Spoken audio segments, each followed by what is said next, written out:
El mundo se cernía al borde del abismo, un susurro apocalíptico que solo Yujitae podía escuchar en la quietud de su mente.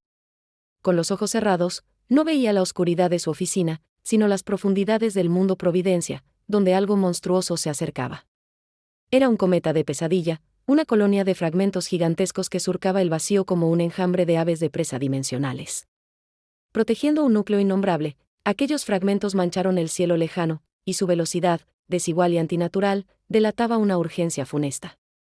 El reloj antiguo, una autoridad tan fría como inexorable, hizo sonar su advertencia en el silencio de su conciencia. La primera noche se acercaba. La voz del reloj era un eco metálico que enumeraba monstruos, unos 1000, y un jefe cuya esencia resonaba con el concepto de plaga. Una niebla mental de color verde pútrido se filtró en su percepción, un rastro de moléculas vilemente danzantes que prometían corrupción y muerte. 7 días. Solo 7 días hasta la llegada. Una ira fría, familiar y cansada, se arraigó en él. ¿Por qué es tan pronto? Deberías habérmelo dicho hace al menos un mes. Pero el reloj, en su lógica impersonal, solo había completado el 10% del análisis. Yujitae, el regresor, el hombre atrapado en un bucle de fracasos, sabía que un ejército era un problema de números, no de fuerza individual. Podía deshacerse de una mazmorra SS y él solo, en la sombra, pero no podía estar en todas partes. La humanidad, frágil y numerosa, siempre caía. Y su soledad, esa maldición de ser la existencia más fuerte, era una cadena que lo arrastraba una y otra vez al mismo punto de partida. Con una determinación que sabía amarga, tejió su siguiente movimiento.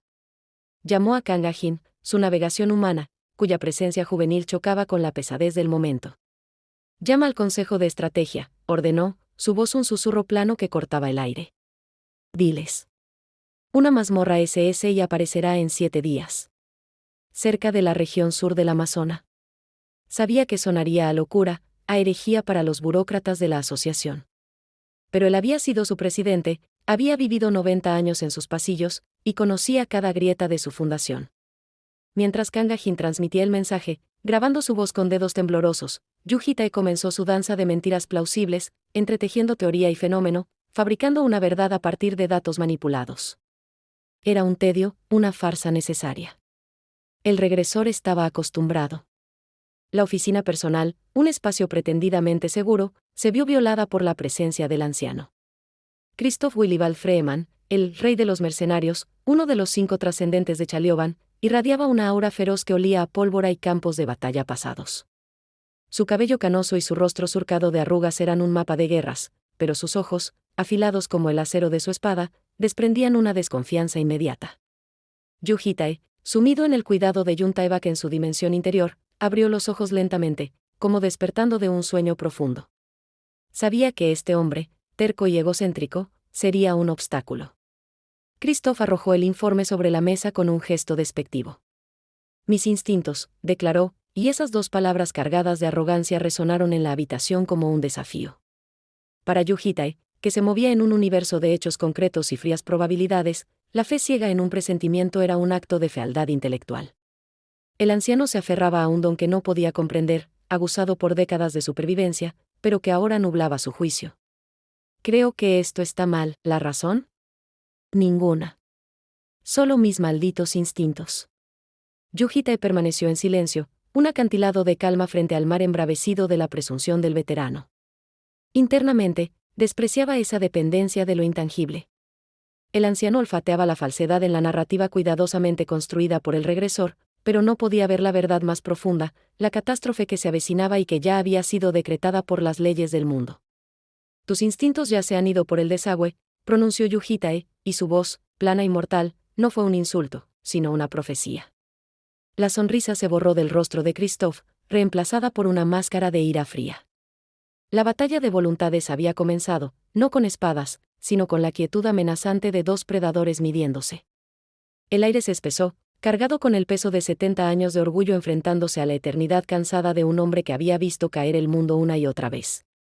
Mientras la tensión hervía en la asociación, en un rincón olvidado de la existencia, el Clon 2 enfrentaba un peligro de una naturaleza completamente distinta.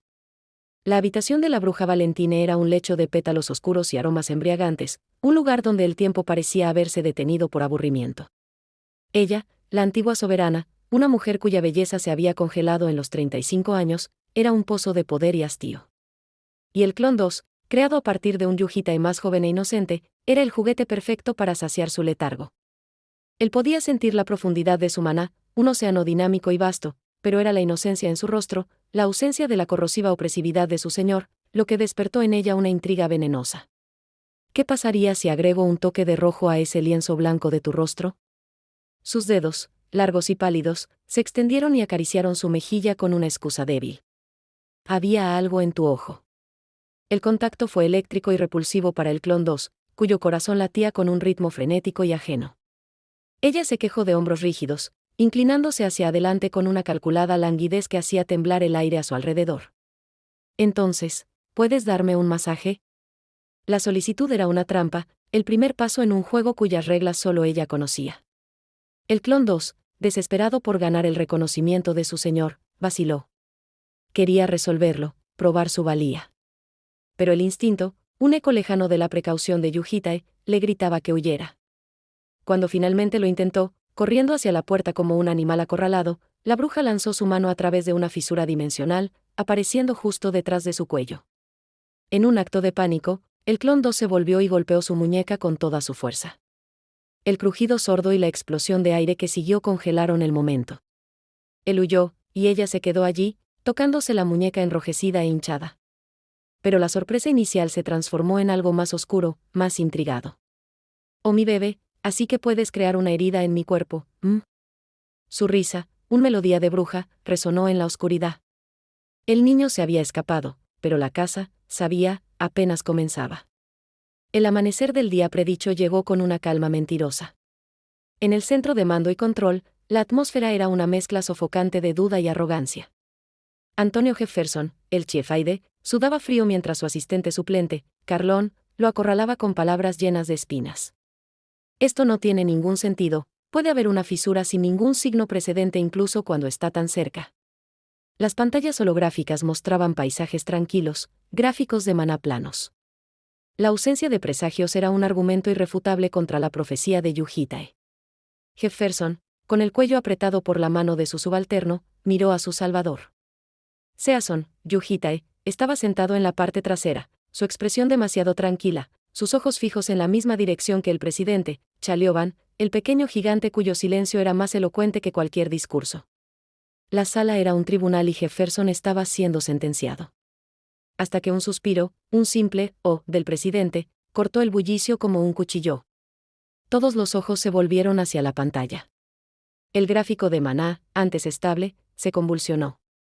Las líneas se dispararon, cruzando marcas una tras otra en un baile de locura, saltando por encima de 2500. Luego, el cielo en la pantalla se retorció. A 200 metros de altura, el firmamento se rasgó con un crujido que sonó a huesos rotos. Una disección vertical de 40 metros se abrió, revelando una oscuridad de negro azabache, la boca de un monstruo dimensional. El silencio que siguió fue más aterrador que cualquier grito. Fue entonces cuando Yujitai se movió. Con una calma aterradora, se levantó, agarró la cabeza del asistente suplente Carlón, quien, aturdido, aún sostenía a Jefferson, y le estrelló contra la mesa con una fuerza brutal. «Esla». El sonido fue el punto final a toda duda, el primer acto de violencia en una guerra que acababa de declararse. El caos en la selva era un espejo del pandemonio en la sala de mando. La primera noche había llegado, no como un crepúsculo, sino como una entidad viva. Los monstruos, insectos grotescos con caparazones de crustáceo y alas delgadas, inundaron los cielos, formando una nube negra azabache que devoró el sol. Sus sombras pintaron el suelo de puro oscuro. Pero el verdadero horror no era su número, sino su esencia. Un aura verde oscuro, el maná de la plaga, se extendió como un gas venenoso. Los superhumanos en la primera línea, tras un simple contacto, se agarraron las gargantas, sus cuerpos convulsionándose con tos sanguinolenta. No era un veneno, gritó un sanador entre ataques de tos, era una plaga, un atributo antiguo de crecimiento, división, infección e invasión. Y entonces, lo imposible sucedió. El jefe, Quialcaupe, un pájaro negro azulado de 25 metros de envergadura, emergió de la fisura desde el principio, rompiendo todas las reglas conocidas de los reflujos dimensionales. Sus alas desplegaron polvos verdes que sellaron la desesperación en los corazones humanos. El comandante, al borde de la locura, vio cómo sus tropas se desmoronaban. Fue en ese infierno donde el Clon 1, hasta entonces contenido por la mezquindad del comandante, desenvainó la espada que había tomado prestada, el Devorador de Sueños, un artefacto de nivel 4 que era un alma maligna y hambrienta. Cuando su maná sublime se unió a la espada, el mundo cambió. El maná de la plaga, repelido, comenzó a girar a su alrededor, formando un tornado de cientos de metros de diámetro que sacudió el gran bosque. En el ojo de aquella tormenta, el Clon 1 abrió los ojos. No hubo un grito, ni un gesto grandilocuente. Solo una quietud absoluta antes del alba.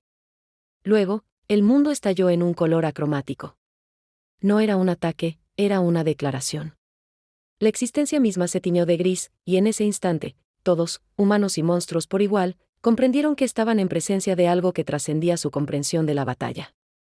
El poder que emanaba del Clon 1 no era solo para matar, era para reescribir la realidad del campo de batalla, y su mirada se posó en el jefe Quialcaupe, que ahora se encontraba con una amenaza para la que no estaba preparado. La atmósfera en el departamento 301 se había vuelto tan densa y cortante como el cristal roto. 2 semanas de silencios elocuentes y miradas evitadas pesaban sobre las habitaciones, un eco frío del conflicto entre Yorum y Bom. La dragón roja, Yorum, recorría la cocina con una irritación que le quemaba el pecho, sus dedos apretándose alrededor del cartón de leche. El recuerdo de su disculpa torpe y la respuesta evasiva de Bom le resonaba en la cabeza como un insulto. ¿Cuál era el tu problema con el nickname? La duda, un parásito inquieto, había comenzado a roer su certeza inicial. No era solo rencor, era la observación aguda de que Bom se aferraba a Yujitae con una intensidad que traspasaba lo filial. Una paradoja peligrosa se insinuaba: el fragmento origen debería impedir ese tipo de apego enfermizo en una cría. Su confrontación matutina, durante el camino a la tienda, fue un duelo de sonrisas tensas y palabras cuidadosamente elegidas.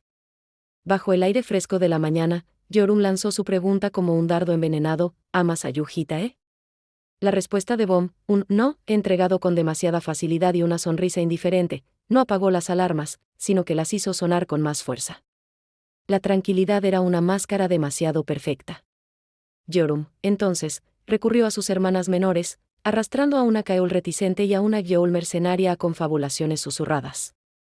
La confirmación llegó en fragmentos: Bom ni quiere tener a Ayusi para sí sola. Esa frase, cargada de un deseo de monopolio, cambió todo. La preocupación de Yorum se solidificó en una misión. Esa misma mañana, cuando Yujitae regresó agotado, Yorum se lanzó sobre él con una actuación de afecto burlón, rodeando su cintura con las piernas y pretendiendo buscar un beso, sus ojos carmesí brillando con un desafío calculado mientras observaba de reojo la reacción de Bom.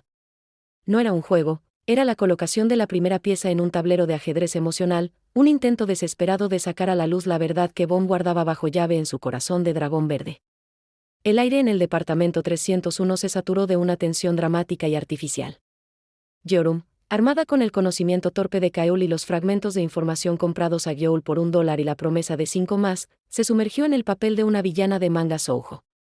Su plan era una farsa meticulosa, diseñada para provocar la más honesta y fea de las emociones, los celos. El almuerzo, con Kaeul y Gyoul convenientemente ausentes, se convirtió en su escenario. Se deslizó junto a Yujitae, su voz una caricatura de dulzura. «Opa». La palabra sonó alienígena en su boca. Le ofreció sushi con sus palillos, un misil de arroz y vinagre que chocó contra sus labios antes de caer al suelo. Yujitae, confundido por el espectáculo, comió con resignación. Pero Bom, lejos de morder el anzuelo con la rabia esperada, enmarcó la situación con una calma devastadora: ¿es hoy un día en el que nos ocupamos de Ayusi? Y, con una sonrisa serena, le dio de comer a Yujitae ella también, desarmando por completo la estratagema de Yorum y absorbiendo la situación en una normalidad insoportable. La frustración de Yorum hirvió. Se cortó el dedo con un cuchillo de forma ridícula, gimiendo un «oppa». Duele. Que, sin saberlo, tocó una fibra sensible en el pasado de Yujitae. Él se acercó, pero fue Bom quien intervino con su maná sanador, curando la herida con una eficiencia maternal que sentenció: ¿qué tipo de dragón rojo se lastima jugando con un cuchillo? Cada intento de Yorum, tropezarse, usar ropa ridículamente juvenil, agarrar su brazo durante una película de terror, era neutralizado por Bom con una sonrisa o un abrazo sofocante. La dragón verde no luchaba, absorbía, como la naturaleza reclamando una estructura abandonada. Yorum se sentía cada vez más invisible, su furia roja contenida por una barrera de hierba imperturbable. El punto culminante llegó con el masaje. El cuerpo de Yorum, magullado y sudoroso por un entrenamiento excesivo, era un lienzo de sacrificio. Yuhitae, cumpliendo con su rol de tutor, aplicó su maná con manos impersonales, imitando las pulsaciones de la raza roja. Era un ritual de cuidado, pero Yorum lo convirtió en una obra de teatro. Un gemido calculado, An, cortó el aire como un cuchillo. Esta vez, la reacción de Bon fue diferente. Sus pasos, que se retiraban a su habitación, se detuvieron en seco. Yorum, al levantar la vista, capturó la mirada de Bon. No había ira explícita, pero la máscara de indiferencia se había agrietado. Una quietud peligrosa emanaba de ella. Yorum, sintiendo la primera vibración de éxito, intensificó su actuación. Dio la mano de Yuhitae más abajo, hacia la parte inferior de su estómago, un territorio ambiguo y sugerente. Me duele el estómago. Dale palmaditas, por favor. La mano de Yuhitae se retiró, pero fue la voz de Bon, ahora con un filo de hielo, la que rompió el hechizo. ¿Qué te parece si te detienes ahora? La confrontación estalló. Los argumentos se enredaron, las acusaciones volaron. Yorum, ebria de la tensión liberada, lanzó el golpe final. Para ser franca, ¿qué tiene que ver contigo si abro las piernas aquí o no? ¿Tienes algo con Ayus, sí? La réplica de Yuhitae, un seco oí, fue barrida por el grito desesperado de Yorum. Quédate quieto, Pito Hitae, tu carajo. En el clímax del caos, Yorum acusó a Bon directamente, señalando el temblor en sus ojos, idéntico al que tuvo cuando destrozó su computadora portátil.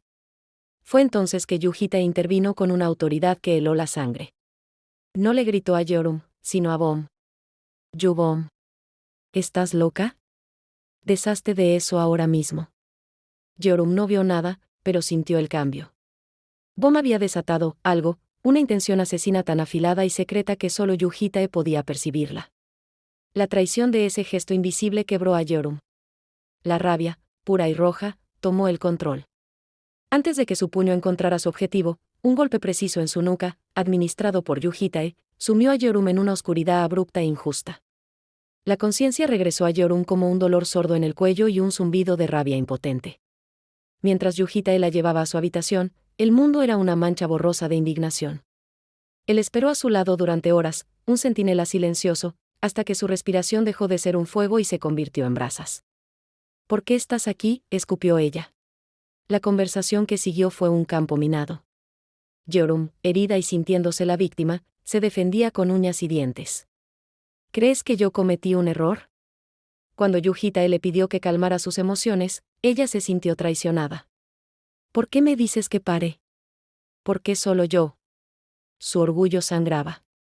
Pero bajo la furia, una confesión se abrió paso, un suspiro hundido en la penumbra. Entonces dile que se disculpe conmigo primero. Entonces me disculparé también. Era una rendición condicional, un puente tendido desde lo más profundo de su frustración. Mientras, en la habitación de Bom, un sueño la había poseído.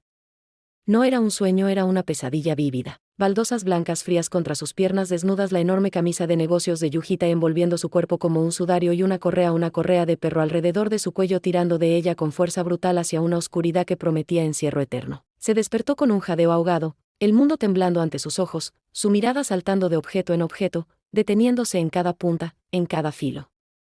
Una niebla roja de pensamientos horribles nublaba su mente, un deseo puro y sarp de hacer daño, de destruir.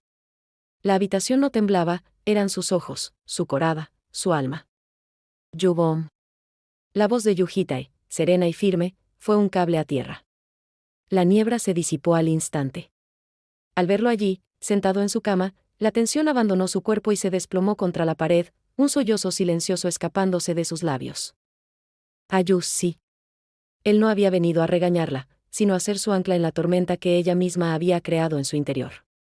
El departamento 301 respiraba con el cauteloso ritmo de la posttierra. Yuhitae, convertido en un fantasma silencioso que recorría los pasillos, llevó a una Yorum inconsciente a su cuarto bajo la mirada aterrorizada de Kaeul y Yeol. El pollito de Kaeul pió, un sonido absurdamente vital en la atmósfera fúnebre. Él se agachó alineando su vista con la de las niñas menores y usó una analogía simple y pura para calmar sus corazones acelerados, a veces. Los pensamientos simplemente son diferentes como el deseo del pollito de piar y el de ella de silenciarlo. No era el fin del mundo. Era la naturaleza de la convivencia. Luego, en la habitación de Yorum, esperó de nuevo. Horas de silencio, roto solo por la respiración áspera de la dragón roja intentando contener su furia. Cuando finalmente habló, fue para enredarse en un laberinto de preguntas existenciales. ¿Cómo puede haber un ser humano que vive únicamente por el bien de otra persona? Acorraló a Yujitae con hipótesis envenenadas, ¿y si mi deseo fuera tenerte para mí? Era un interrogatorio sobre la naturaleza de su tutelaje, y secretamente, una exploración del corazón de Bom. Él eludió las respuestas, afirmando que su deseo para ella era su fortaleza, no su posesión. Finalmente, ella cedió, no por admisión de culpa, sino por puro agotamiento, dictando los términos de una tregua. Bom debía disculparse primero. En la habitación de Bom, Yujitae encontró a una niña destrozada. Sudorosa, pálida, evitando su mirada. Ella se autoflagelaba, asumiendo toda la culpa con una velocidad que resultaba sospechosa. Iré y me disculparé primero y seguiré hasta que esté satisfecha. Sus palabras sonaban a guión, a una rendición demasiado perfecta diseñada para apaciguarlo, para hacer la vida más fácil a él. Yujitae, cuyo instinto estaba afilado por siglos de observación, sintió la falsedad en su sumisión. Esta no era la Bom que luchaba por las otras crías, esta era una versión que vivía únicamente por él, y esa devoción unilateral olía a sacrificio y a mentira. Justo cuando la duda se arraigaba en él, Bom, con una voz que era poco más que un susurro cargado de vergüenza y miedo, confesó el origen de su tormento. Un sueño sobre ser encarcelada. Esas palabras, simples y terribles, colgaron en el aire entre ellos, revelando que la batalla no había sido por un seudónimo o por celos infantiles, sino por el pánico abismal de una dragón verde ante la perspectiva de su propia y perpetua esclavitud. La habitación estaba sumergida en una quietud pesada, cargada con el eco de 6 líneas de tiempo extintas. Yujitae se erguía al borde de la cama de Bom, sus piernas cargadas con el peso simbólico de las heridas acumuladas en un camino tortuoso y solitario. Había aprendido, de la manera más cruel, que todo en el mundo eventualmente lo abandonaba, dejándolo en una existencia donde formar vínculos profundos era una invitación al dolor. Ahora, en esta séptima repetición, con los fragmentos nebulosos de 1000 vidas pasadas danzando en su mente, se encontraba aquí, su humanidad recuperada de manera tenue, frágil como el cristal. Entonces, la palabra escapó de los labios de Bom: encarcelamiento. Una palabra prohibida, un veredicto. Al instante, sintió como la sangre huía de su cerebro, un frío glacial se apoderaba de su cuerpo y su estado de ánimo se sumergía en un gélido abismo. Desde el rincón más oscuro de sus emociones, un líquido negro de sospecha y temor brotó con fuerza. De todos los seres, tenía que ser la dragón verde, la misma a la que había encerrado en un laberinto subterráneo incontables veces, la única que, entre maldiciones, lo había iluminado hasta el amargo final. Sus ojos azules, ahora jóvenes, lo miraban fijamente, y en ellos parecía ver el reflejo de sus propios pecados. Con una calma forzada que ocultaba un torbellino interno, activó su autoridad, el reloj antiguo, escudriñando a Bom en busca de cualquier anomalía. El juicio del reloj fue claro, no había nada malo en ella. Un alivio agridulce lo atravesó, la flecha de la ansiedad rozó su cuello pero no lo alcanzó. La cosa negra en su interior se calmó, y el ancla que hundía sus emociones se aligeró un poco. Decidió entonces escuchar, no como el regresor paranoico, sino como su tutor. Bom describió un sueño, un suelo blanco con baldosas, oscuridad a su alrededor, una cadena en el cuello como una correa, y alguien, cuyo rostro nunca vio, sosteniendo el otro extremo. Él escuchaba, cada palabra suya era analizada, cada pausa diseccionada. Mientras ella hablaba, ausente, tocándose el cuello, una sombra de incomodidad se cernía sobre ellos, una distancia emotiva que se sentía tan tangible como la pared que los separaba. La tranquilidad del departamento 301 era una farsa, una calma precaria que pronto se quebró. A través del vínculo mental, la voz aterrorizada del clon 2 irrumpió en la conciencia de Yujitae. La escena se trasladó a los fríos y mecánicos pisos subterráneos del bosque boreal, donde el clon, una réplica juvenil de sí mismo, se encontraba acorralado. 5 caballeros de la muerte, con armaduras de azabache y espadas tan grandes como cuerpos humanos, lo rodeaban. Entre ellos, uno de clase superior emanaba una presión que helaba la sangre, su armadura adornada con oro oscuro que prometía una fuerza monstruosa. El clon, un joven de 15 años con el 2% del poder de Yujitae, se vio obligado a librar una batalla feroz. El aire se llenó del sonido metálico de las espadas y del estruendo de la destrucción. Árboles explotaron, colinas fueron partidas por flechas que se movían como misiles, y una nube de polvo cegadora se elevó hacia un cielo artificial. Aunque logró derribar a 4 caballeros, la batalla alcanzó un punto crítico cuando una flecha extraña, que produjo un sonido hueso al impactar, le destrozó la cadera. El dolor fue cegador, una agonía que casi lo derriba mientras fragmentos de su propio hueso desgarraban la carne desde el interior. Fue entonces cuando la bruja Valentine emergió de una fisura en la realidad, su presencia tan decadente como peligrosa. Una sonrisa lánguida se dibujó en sus labios mientras el clon 2, desesperado, apuntaba con su espada a su propia entrepierna en un último y patético acto de defensa. «Intenta acercarte un poco más», gritó, su voz temblorosa. La bruja se rió, una risa cargada de diversión malsana, y lo calmó con la voz engañosamente suave de una niñera. Bajo la atenta mirada de su señor, el clon, aterrorizado pero obediente, inició una tensa negociación. La bruja, con la promesa de curarlo, lo atrajo hacia su regazo, un gesto que era a la vez un acto de sanación y una caricia venenosa. El chico podía sentir su cuerpo cálido, el fragante y dulce aroma de las flores que la rodeaban, un estímulo abrumador y vertiginoso que amenazaba con nublar su juicio. De vuelta en el departamento 301, la realidad del clon y la bruja se reflejaba en una escena igualmente cargada. Bom, percibiendo la crisis a través de su conexión con Yujitae, se ofreció a ayudar. El método era íntimo y peligroso, tendría que sentarse en su regazo, sincronizarse con el clon 2 y actuar como su avatar, guiando sus acciones desde esa distancia de respiraciones conmovedoras. Una distancia que replicaba exactamente la que separaba, o unía, al clon y a la bruja. Antes de comenzar, Bom, con una mirada que parecía ver más allá del presente, advirtió a Yujitae. Le confesó que había vislumbrado futuros alternativos, uno en el que él desaparecía durante un mes y algo precioso para él se perdía, y otro, más perturbador, en el que él haría algo malo. Sus palabras estaban teñidas de una cautela que rayaba en el miedo, una preocupación genuina que hacía que Yujitae se sintiera incómodo, expuesto. Él, que había considerado usar al clon como un peón sacrificial, rompiéndolo mentalmente para manipular a la bruja, se vio confrontado por la conciencia de la joven dragón. Sin embargo, accedió. Bom se sentó perpendicularmente en su regazo, su cuerpo ligero pero presente. La atmósfera era de una tensión profesional y sofocante. A través de su conexión, Yujitae bajó la mano, imitando a la bruja, y la colocó sobre la pelvis de Bom. Ella permaneció inmóvil, impasible, su expresión serena era un faro de calma para el clon al otro lado de la dimensión. Mientras la bruja masajeaba la herida del clon con una delicadeza engañosa, Bom empujó suavemente la muñeca de Yujitae, guiando el flujo de maná. Era un baile macabro de 4 actores, donde el tacto y la respiración se convertían en armas y escudos. El clon, siguiendo el ejemplo imperturbable de Bom, logró mantener la compostura, aunque cada caricia en el cabello, cada palabra susurrada por la bruja, era un nuevo asalto a sus sentidos. La simbiosis se profundizó, llevando la intimidad forzada a su límite. En un movimiento que tomó a todos por sorpresa, Bom extendió sus brazos y envolvió a Yujitae en un abrazo. Fue un gesto calculado, una réplica de lo que la bruja hacía con el clon, pero para el regresor, fue una invasión a una barrera que había mantenido intacta durante eones. Él podía sentir su aliento caliente en su clavícula, el latido de su corazón sincronizándose con el suyo a través de la conexión compartida. Su cabello color hierba desprendía un aroma a naturaleza, un contraste desgarrador con la esterilidad emocional que él cultivaba. Por primera vez en innumerables repeticiones, Yujitae se sintió genuinamente perplejo. Mantuvo los brazos en el aire, imitando la postura de la bruja pero negándose a devolver el abrazo. Era una línea que se rehusaba a cruzar.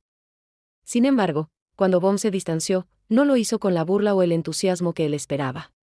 Su rostro era serio, sus ojos reflejaban la compasión de alguien que consuela a otro, tratando la situación con una profesionalidad que lo dejó desconcertado. El momento de vulnerabilidad pasó, pero su eco permaneció. El juego de peticiones continuó, un intercambio peligroso donde cada concesión acercaba al clon a la boca del lobo. La bruja, cada vez más embelesada por el misterioso y lindo chico, se volvió más audaz. Sus solicitudes se tornaron físicas, abrazos, caricias, y finalmente, un beso en la frente. Cuando sus labios tocaron la piel del clon, Yujitae, al otro lado del vínculo, se enfrentó a la disyuntiva. No podía, no cruzaría esa línea. Pero la mirada de Bom, expectante y fría, y el pánico del clon lo obligaron a actuar. Acercó su rostro a la frente de Bom, deteniéndose a 1 milímetro de tocarla. La tensión fue insoportable. Fue entonces cuando la bruja, sospechando una anomalía, agarró violentamente al clon por el cuello. «¿Tú, qué eres?», preguntó, sus uñas afiladas clavándose en su piel. Bom, con una calma aterradora, dio la mano de Yujitae hacia su propio cuello, forzándolo a apretar en un mímico de la agresión.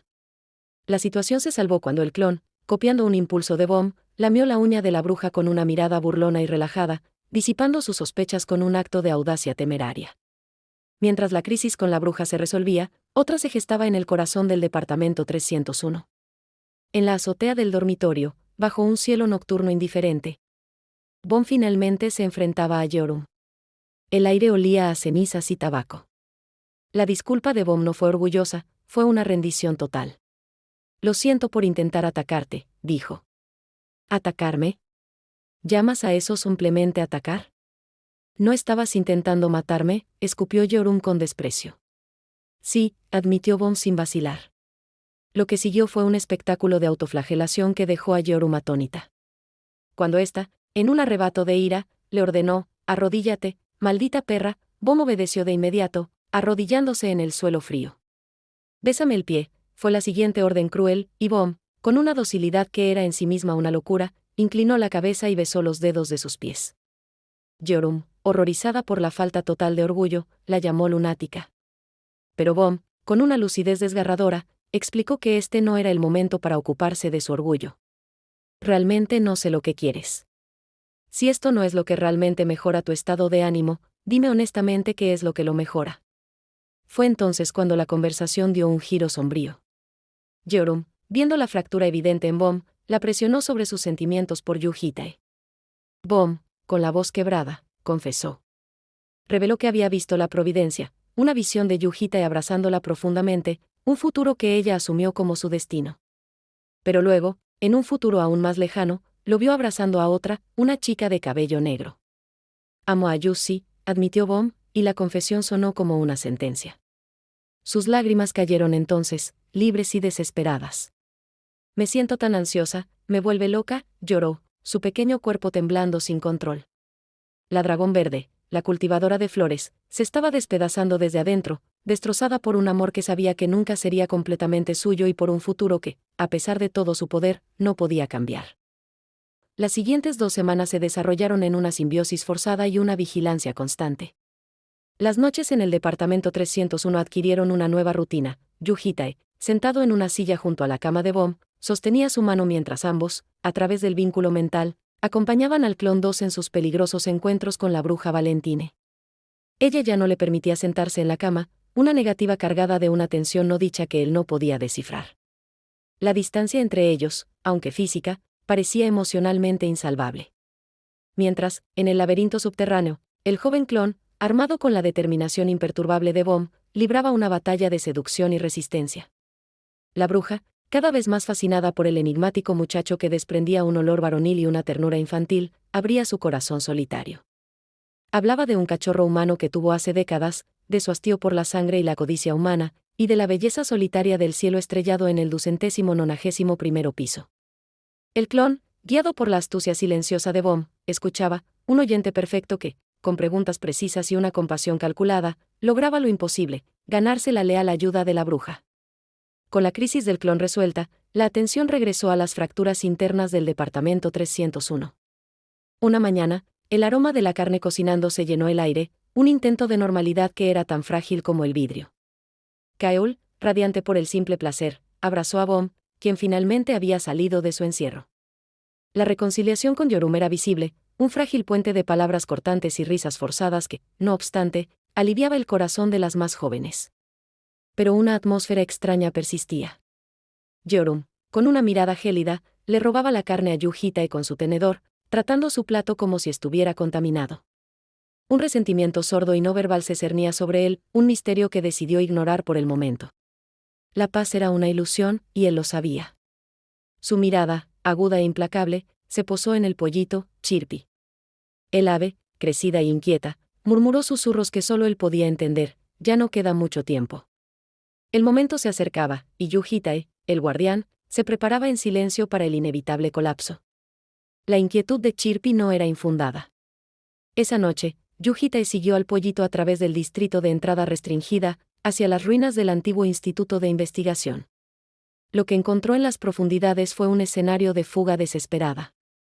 En un almacén subterráneo, una fisura espacial, cruda e inestable, se abría como una herida en la realidad. A su alrededor, hombres bestia, fugitivos del centro de crianza, se congregaban. Chirpy, a quien llamaban pequeño jefe, no era la mascota indefensa de Kaeul, sino un líder que había reunido a las bestias espirituales sobrevivientes y había encontrado el camino a casa. La conversación entre ellos era áspera, llena de la urgencia de quien ha esperado demasiado. Presionaban a Chirpy para que cruzara, pero el pollito vacilaba, aferrándose a un tiempo que se agotaba. Yuhitae, oculto en las sombras, cruzó la fisura. El mundo al otro lado, Anum, se reveló ante él, un cielo infinito y un árbol del mundo de 7000 metros, majestuoso pero moribundo, sus ramas secándose lentamente. Era un reino de bestias espirituales, el verdadero hogar de Chirpy, condenado a reducirse a cenizas, como en todas las regresiones anteriores. Él no tenía interés en su destino, pero había colocado sus piezas en el tablero. Una estructura mecánica en forma de ballena, un proyecto de los castores bajo la guía del mismo árbol del mundo, quien lo llamó profeta, era testimonio de su manipulación. Este mundo y sus habitantes no eran más que actores en el escenario que él había preparado para la maduración de una dragón dorada. De vuelta en el dormitorio, la cruda realidad golpeó. Encontró a Kaeul en la sala de estar, un cuchillo pequeño en su mano, una línea de sangre escarlata recorriendo su muñeca blanca. La imagen se superpuso con el recuerdo de BY en el baño del hotel, una visión fantasma que desató un torrente de pánico primitivo en él. Se abalanzó, arrancando el cuchillo de sus manos y destrozándolo como si fuera papel. ¿Qué acabas de hacer?, preguntó, su voz un susurro cargado de una ira helada que hizo estremecer a la niña. El susto en los ojos dorados de Kaeul era genuino.